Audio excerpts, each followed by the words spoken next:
Assalamualaikum warahmatullahi wabarakatuh. Perkenalkan, nama saya Skazini Saputra dengan NIM 13 2024 0062. Saya dari Universitas Islam Syafiyah, Fakultas Ekonomi dan Bisnis dengan dari jurusan Manajemen. Di sini saya akan menjelaskan tentang kepuasan kerja, mulai dari pengertiannya, faktor-faktor apa saja yang mempengaruhi, indikator, dan dampak ketika karyawan kurang puas terhadap kerjanya, dan cara meningkatkan kepuasan kerja karyawan. Oke, langsung aja kita mulai pembahasannya.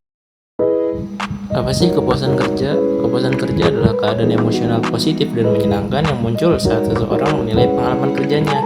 Di sini saya mengambil menurut beberapa ahli. Yang pertama yaitu Handoko. Menurut Handoko, kepuasan kerja adalah keadaan emosional yang menyenangkan atau tidak menyenangkan bagi para karyawan memandang pekerjaan mereka. Adapun menurut Robbins, kepuasan kerja merupakan sikap umum terhadap pekerjaan seseorang. Selisih antar kebanyakan ganjaran yang diterima seseorang pekerja dan banyaknya imbalan yang mereka yakini harus diterima. Selanjutnya, faktor-faktor yang mempengaruhi kepuasan kerja. Secara umum, Hasibuan membagi faktor-faktor yang mempengaruhi kepuasan kerja ke dalam 4 elemen.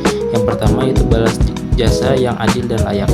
Kompensasi berupa gaji, insentif, dan tunjangan yang diterima karyawan harus sesuai dengan standar pekerjaan dan memenuhi kebutuhan hidup mereka.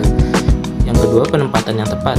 Kesesuaian antara keahlian, minat, bakat, serta latar belakang pendidikan karyawan dengan jenis tugas yang diberikan. Yang ketiga, berat ringannya pekerjaan. Tingkat kesulitan beban dan kompleksitas tugas yang dibebankan kepada karyawan harus rasional dan seimbang dengan kapasitasnya. Dan yang terakhir, yang keempat, suasana dan lingkungan pekerjaan.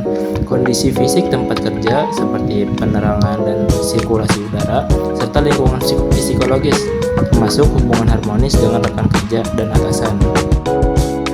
Yang selanjutnya ada indikator pengukur kepuasan kerja. Di sini ada 8 indikator.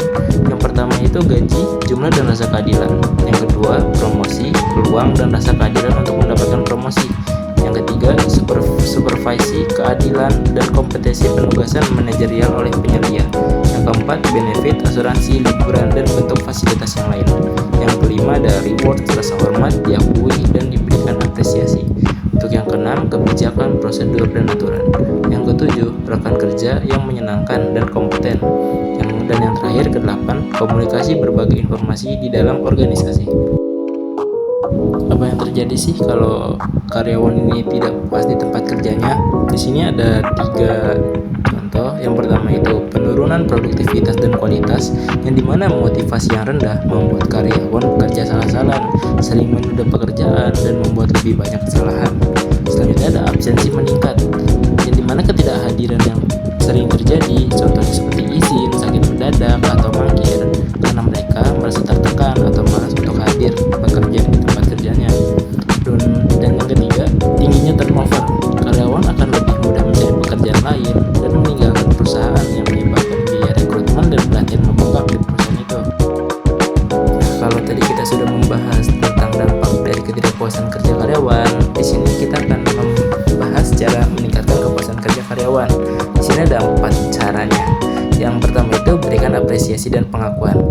Atasan ini harus mengakui pencapaian sekecil apapun, yang dimana bisa membuat karyawan ini merasa dihargai atas dedikasi dan kerja keras mereka.